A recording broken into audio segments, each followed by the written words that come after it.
We're back on the Crash and Burn podcast. I'm Tim Slagle, and if you've been following us, you know that we've got October 3rd through 7th coming up, the Crash and Burn 12. This is the 12th in the series of me inviting three other comics to write 20 minutes apiece over the course of 7 shows in just 5 days. It's a challenge we put out, and most comics have been able to make it. And I am here with me is one of this year's guests. Please welcome Derek Hughes. Hello, Derek. Thank you, Tim, for that nice welcome and the invitation to crash and burn. Oh, it's a pleasure to have you. You're one of the funniest guys to come out of the Twin Cities, and it's going to be really a joy to work with you over the week. But here's the question. Here's the question that everybody's asking: is that you are the first person that we've put on the show who does more than just stand up, and some of us barely do that. But you are also a magician. Are you going to possibly be working on a trick that week? That is my hope, my aspiration, and my goal. Now, the hardest challenge there for me is I do believe the rules are these are words and actions that have never been before spoken on stage in front of an audience. Is that true? Oh. Well, I don't know if actions because I'm pretty sure the masturbatory action has been a punchline that's been used in several crash and burns that have been done before. So I don't know if we're sticklers on actions. I know that that might be Right, difficult. right. But yeah, I if you might oh sense a my gosh. loophole that you for might for you might myself. you might Because I'll tell you, I have a number of I'll say trick ideas that some I've thrown up at a random open mic somewhere just to get a feel of it, and then the development of a master a little bit. I'm jealous of my comic self because if I think of something funny on the way to the show, I can try it that night, and if it works, great. If it doesn't, well, maybe I can retool it and try it again through the week and take it or leave it. But if I have an idea for like a new magic thing, that might take 4 to 8 months of research and trial Oh and error wow. just in my workshop, to see if it even might work, let alone, be a great thing. So that said, I have a bunch of, stuff in my creative workbench that has just the base clay of an awesome magic idea in my Mhm. head. Um, and there's a couple of things top of the list that I would love to bring in and try to work through with brand new words. Well, I would imagine that if we had a guitar comic on that we would allow him to play some of the same chords that he has played before too. Okay. So Okay. I, I think that might be that might be a loophole that I guess as the host and creator of Crash and Burn, it's up to me. So I guess I'm the eventual referee. And we've never been sticklers. There's been rumors that some comics might have done stuff they have done before. It's more put out there as a personal challenge than anything else. It's Sure. how much new. If you're going to cheat, that's fine, but you're not going to get the thrill that we all have that of jumping out of an open plane almost on that first night of doing something you've never done before. So we will see You've that. never. Where are you at right now? Me, I am currently. Let me check. I'm in Texas. I know that for sure, and I am at. I'm in San Diego, Texas, at Goodell Air Base. I'm on a tour of air bases right now. String of one-nighters happening Oh, uh, for oh, a fun. few weeks for me this summer. So you're playing for the troops? Playing for the troops? Yes, for the airmen and their families. Cool. And Oh wow. my Wi-Fi, maybe you're freezing up a little bit for me, so I Yeah, you're freezing. apologize. You're freezing. You're freezing up. You're freezing up for me too. But if you're recording it on another app, we can stick it all together. I think eventually. I think the wizards inside the editing suite will be capable of doing it. If not, we'll be short one less podcast. No. No. So yeah, I'm performing for the airmen and their families on these bases. You know, these people Oh, live here and work here, and they don't. San Angelo isn't a hotspot of comedy entertainment. right. So I'm just honored to be able to come and bring some laughter and smiles and magic uh, to these families. You know? So they bring their kids too. It's a full family show. Oh yeah, that's right. That was a big a ton of that kind of work. I think I did more kid shows and family shows when I was just cutting my teeth, just kind of learning the ropes of performing. Because often, a kid show or a family show, they're super fun. All age shows are amazing, but they often don't have the budget that makes it really worth your while, and not that it's not worth it to just bring joy, but I got kids to feed too, and but Yeah, yeah. so this is one of those opportunities. I'm guessing. Yeah, I'm guessing. Starting out, that's what it was a lot of birthday parties, a lot of balloon tying, and It's funny you bring up balloon time, and in the last month, I have run into two people. So my first main venue, like where I really got 10,000 hours of stage time, was going table to table at TGI Fridays restaurants in the Twin Cities, uh, between the age of 15 and 23.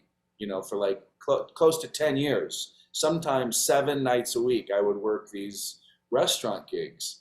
And I never once, I don't know how to blow up a balloon. I've never once folded a balloon. But in the last month, two people have come up to me in the Twin Cities and recognized me as, hey, you were that guy.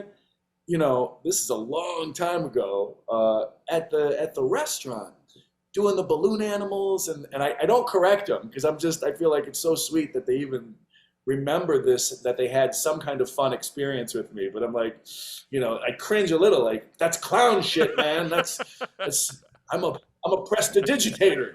you wanna tell them that you did not create that little pink dachshund that they've had sitting in their bedroom for the past 10 years. Yeah. No, the balloon animals don't have that kind of shelf life, Tim. They kind of go away the night of. They're very ephemeral, I've sculptural, unless you're coons. I've never requested a balloon animal, so I do not know how long they last. Um, so you write so when you're working on a new trick, you start with the trick first and then add the comedy. Is that correct? It comes from different angles. Sometimes they'll be like, uh, maybe there's a theme or an idea that I think that would really be powerful with adding a trick. Like, okay, so here's the high art form of that. When I was in college, a friend of mine had passed away, and so I created a performance piece with a newspaper about his obituary and memories, Oh and wow. so that the trick existed already. I already knew the trick and did the trick, but then I thought, okay, here's a way I can use that trick to express an idea or a thought. Oh nice. Uh, so sometimes it's that thought, like what magic might best express this idea that I'm hot on, that I want to communicate, that's in my mind a lot at that moment in time. Other times it's just like, oh, that could be really impossible. So uh, how do I make that work and fit that into the show? You know, I'll give you an example. There's a trick. I had an idea. There's a hack trick that every clown balloon folding magician has in their act, where they take a bottle and they put it in a bag and I they know that one. crumple it. Yes, I've seen that one many times. Now, I had an idea for a brand new method for this effect that's really impossible. Like, really leaves you with a sense of like, no, that did that even happen? And I didn't know quite the choreography, and so that was in my brain for a couple of years. And I tried behind the bar, this place in LA called the Magic Castle, and I did a week working behind one of the bars, and I used I did that newspaper trick. Not I wasn't talking about my dead friend anymore. You know, it's like, hey, welcome to Magic Castle. Forget sad. It was a different routine, same effect. And then I took a piece of that newspaper and wrapped it around the bottle, and it was good, but it wasn't quite right. I do this trick with paper bags in my act, a card trick with these paper bags. And I thought, oh, I could call that back and use those bags. And I did it in my hotel room before a college show for my cousin. You know, I was doing something in Chicago, and um, he was like, whoa. Like, because I didn't know if it was even worked, you know, like Right. it was hard to get litmus. So I threw it in the show that night, and it was the biggest reaction in the set. So then that's going to stay. That's going to be now part of the show. But it took years of sort of trying to figure out the choreography of it and where it would fit in the flow of a show before I could get it in there. But the problem is, if you Uh-huh. describe it to And somebody, then it's just that it's a hack clown trick, you know. I come up with superior methods for shitty magic. the hack clown trick. I could, yeah. It's I read Typee by Herman Melville, and in it they him and a buddy jump ship, a whaling ship, to because they're afraid that the ship's going to turn into a ghost ship. Is essentially they panic, so they there might be cannibals on the island, so they just grab a bunch of stuff from the ship and pack it into their jacket and then swim ashore. And sure enough, they meet cannibals. And he said his buddy, and remember this is written in like 1840. His buddy starts pulling handkerchiefs out of his jacket like that old magician's routine. Yeah. So in 1840, the endless handkerchief, yes, was hack. Listen, man, it's amazing. A buddy of mine started collecting the oldest books in different languages on magic and making a digital database. And he has this archive. And I mean, some of the most active premises in magic were conceived of, method and performance and framing, you know, hundreds of years ago. It really is. Uh, Hmm. it's been around for a while. Yeah. Well, yeah. Yeah. Well, Brian Miller and I we were talking about that in medieval times, you guys were the most powerful people in the kingdom because people actually thought you had the powers. No, man, I was born in the wrong era. But you know, a couple centuries later, they just burning all of us. So you know, Yeah. Yeah. You gotta program that time machine very selectively. is that did that bottle get? Did he crumple that glass bottle? Kill him. You're one of the most I have to say you're one of the most unique magicians I've ever seen because you can actually do stand up. You could actually, if asked, you could actually do you could do a 45. Do you have 45 minutes? Do you think of straight comedy that you could do I without magic?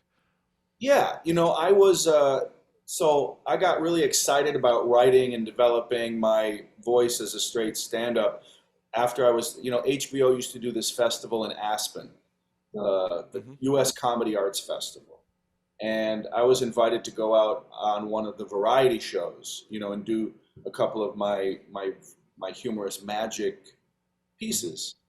And it was there that I mean, I was already friends with a ton of amazing stand-ups. but I got really inspired watching that volume of high caliber stand up in such a short period of time and started really seriously writing straight stand up. And for about 2 years, I booked myself as much as I could on a pretty regular basis in a feature slot with no magic. Uh, Hmm. I always had a deck of cards in my back pocket, my parachute. That's how much of a coward I am. But because stand up is terrifying. I mean, it is. I remember the first time I added a straight joke between two tricks in my headline set, and I was nervous leading up to it. I'm like, okay, I know after the card thing, I'm gonna do the cheerleader bit, and then trick's over, yay, good trick, and I'm like, so, and then I go into the bit, and I hit the punchline, and everyone laughs. And I grab another thing and do another trick. I'm like, okay, oh, that works. Whew. Ah, you know, um, it was because stand up is so immediate, and I've talked about this before, but boy, there's no gray area, Yeah. Yeah, right? it's the only art form where you are told immediately whether or not you did well. That's There's right. no writing a novel, painting a painting. It takes years to get you to really get the critical reception back. But a stand up, in seconds you'll know whether it was good or not. Sure. It, Magic's similar in that it has they're, they're very parallel. Like a good joke and a good magic trick, both uh, I think should have an ending that is both inevitable yet completely surprising, hmm. right? So you don't want the audience to get ahead of you and go, "Oh, I know what's going to happen. It's going to end up in the box," or "I know how this is going to end. The joke is going to end with the wife coming home." Uh, you don't want them to get ahead of you, but you want once it lands and there's that climax of the trick or the joke, it's of course that is how it was going to, like, that's the Right. perfect finale to this.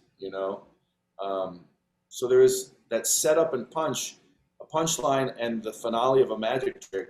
They're parallel things. It's interesting that you're talking that you went into the cheerleader bit after you did the trick, because essentially what you did is what every comic fears here at Acme when you're performing, like on a anniversary show. They don't want to follow you. Sure. It's you don't want to follow the magician, but it's kind of interesting if you're doing stand up and magic, you have to follow yourself. Yeah, Have that's you ever true. had a trick work so well that the stand up just bombed afterwards?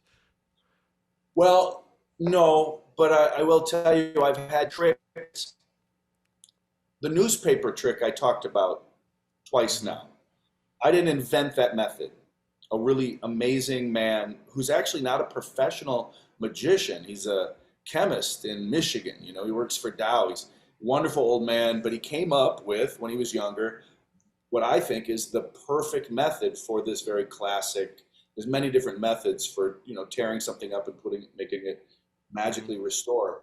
And his was just like, I saw Doug Henning do it on the stage of the Orpheum in Minneapolis when I was 12, and I mean that was the clincher. Seeing that trick with my bare eyes live in the same room, I was like, I have to do this. I have to not just do that trick, but I have to be a magician. Um, so that trick blows minds. Whether the magician is a clown hack or a nuanced artist master, the trick itself is just awesome Mm-hmm. with no words even. It's just the trick is just so good. And there was a window of time years and years ago where I stopped doing it because I was mad at the trick because I knew it was surefire, but I knew it wasn't me that was Right. getting that great reaction. And do you know what I'm saying? I was like, Yeah. damn you newspaper. But then I'm like, you're foolish because I'm robbing people of the joy of that astonishment. And so I love it now when I get a chance to do that trick. Well, you can probably book yourself at funerals. It's you can do since it works as an obituary trick. Harold was a wonderful man. He loved to plant gardens. Uh, it's funny you say in a comedy lineup as a magician, not wanting to follow. That's almost. It's not because it's better than. It's just it is so fresh and unique in a longer show that that's such an edge. And the parallel for me is, and the big joke, if you ever were to ask magicians who go to any magic conventions, it's the juggler who gets the standing ovation at a magic convention. So it's the same thing. So it's kind of like rock, paper, scissors. Right. is comic, magician, juggler, guitar act. Right.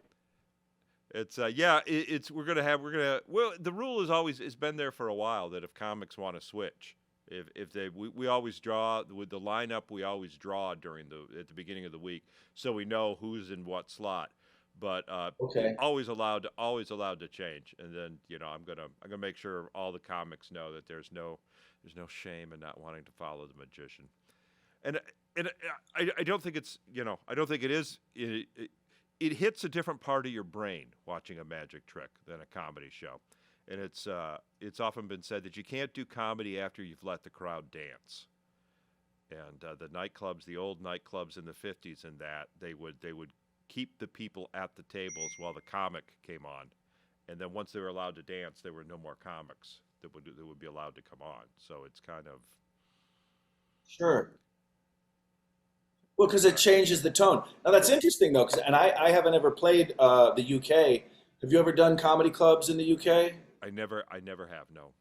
I hear from what I understand, they do an intermission. They have an interval, and then because they don't serve drinks during the show, Right. they feel like for the focus of each act, no drinks are served, but then they need to take a break so everybody can go get their drinks. But apparently, it doesn't break up the flow for those crowds because that's their cultural norm and that's what they're used to, for a comedy show. But There's a lot of bar gigs I'll do that'll be like that they don't have the wait staff so that you have to go to the bar for drinks, or they figure that intermission is an opportunity to do shots, which is always conducive to the comedy. Yay. So what was your first magic trick? It was from a magic kit that I got. My buddy, his older brother had a magic kit in a game closet, and I had a chemistry set, and I didn't like the chemistry set, and they weren't using the magic kit, and we traded. And in that kit was a trick where you take a penny and you put it in someone's palm, and you cover it with like a matchbook, and then when you uncover it, it's a dime. And it was pretty easy to master, but it had a very strong effect. So I got immediate gratification of, grown-ups being like, "Whoa, I was 10 when I got this kit," and that really sparked my. And also, I think there was going back to just money, like making a living, and we didn't have a ton of cash. My mom was very young when she had me, it's a single mom. And when I acquired this magic kit, we were living in a trailer park, like it. So I think just the story of a penny to dime really caught hold for me too. Like, hey, this could be my way to, fame and fortune. It was like, yeah, well, literally, or you could do it the other way.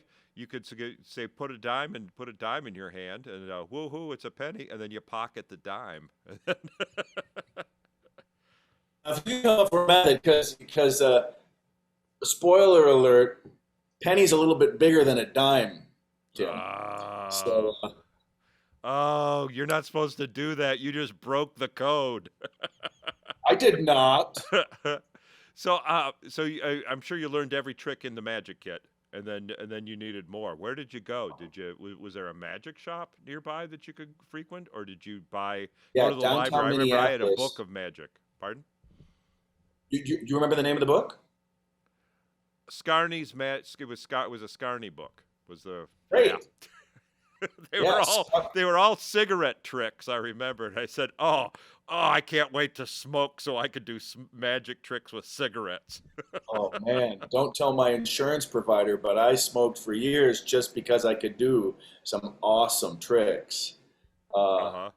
there's actually so so where did I go? I went to Eagle Magic Store in downtown Minneapolis. There was a magic shop. I ran into a kid at a YMCA camp, and he had, it was like an ammo box, but inside it wasn't a kit. It was professional quality props. He had a trick with a couple silk handkerchiefs, and he had a deck of cards that did this impossible thing, you know. But they were totally normal. And Is I'm that the like, cards with what the the shaved heck? edge? Is was it like the TV Magic cards? No, better. Oh wow. It's called the Brainwave. It was a gaff deck that was invented by a guy named Di Vernon, who was maybe the number one. Many think the number one sleight of hand guy of the 20th century. Just super influential guy. People moved from other parts of the world to live in Los Angeles because Di Vernon basically lived at the Magic Castle. So people, this man was a real force. Um, but yeah, no, it wasn't a stripper deck. It was Brainwave, where a thought of card Oh, was. that's okay. You don't have to reveal. You don't. I wouldn't reveal the method. It's just really impossible trick, like, and with really normal looking objects. And he's like, yeah, there's a magic shop. And so we started meeting every other Saturday down at the magic shop and hanging out. And about a year later, he said, hey, there's a camp in Long Island. Tannen's Magic Shop in New York does a camp, Tannen's Magic Camp. And we talked our Wow. parents into letting us go for a week. And years later, when I was 18, I started going back as a counselor. And this year, June, I just took my boys to Magic Camp for the first Oh time. wow. Oh, how Uh, fun. my sons came with me. Yeah, it was a bit of a gamble because they're not magicians. They don't, my youngest has done magic in the talent show a couple of times, but totally curated. He had a producer, right? Like, Sure. it wasn't like stuff uh, but they really loved it and they had a good time and they both learned some good magic. And Does your kid try to fool you? Does your kid try to do a trick that you can't figure out? Has he ever tried to, or is still being produced? He's not no, gone their independent interest yet. isn't at that level. Uh huh. Yeah, I caught him once with a couple of books from his elementary school library, where he was working on a thing, and that, warmed my heart. Um, you know what? I don't know if I would wish for them to follow my path. My greatest wish for them is that they find a path. Like discovering that penny and dime trick as a 10-year-old, for me, it's the greatest gift I've ever been given because my life was, I was given drive and purpose. And it's almost irrelevant what or where that, you know, hook catches a person. Hmm. But I feel compassion for people who don't really kind of have a thing that they're just super duper into, because as you know, it's just so freaking rewarding Yeah. to fail and succeed in a thing that you really love. And we're going to be trying to fail or trying to succeed and not fail coming up October 3rd through 7th at Crash and Burn. Anything to promote, Derek? That you wanna get out there? Anything coming up that you wanna? Between now and Crash and Burn, really, I'm doing this tour, so I'm kind of off the grid Okay. for the next 6 weeks. Yeah, this is gonna air sometime after September. That's when we're gonna start airing these. So probably you're just gonna be in the workshop. Yeah, the main thing is no, I don't have anything to promote between now and So Crash and Burn. got a website though, yes? Yeah, standupmagician.com. Okay. How did and you get that? How did you get that? Was that available, or did you have to buy it? unbelievable. So I'm driving, years ago, I'm on tour doing a bunch of colleges after, I did like a NACA, and I'm driving through Nebraska, and I'm just thinking about branding and like how do I identify myself in the marketplace? And I do stand up and I do magic and then like it's not rocket science. It's like stand up magician, and I immediately checked, and no one had stand up magician. Also on Twitter, Instagram, all social media, I scored this Huh. handle, and I was like, okay, well, meant to be. Yeah, absolutely. Standupmagician.com. Come and check out Derek Hughes, and come into Crash and Burn October 3rd through 7th. Thank you so much for stopping by, Derek. I'm it's gonna so be a lot of excited. fun that week. I can't wait. I'm really glad that's what I was so nervous about the Wi-Fi, because it's these different base housing. It's like I'm really in the middle of nowhere right now, and Uh huh. so I'm really glad this worked out. Okay, great. We'll see you then.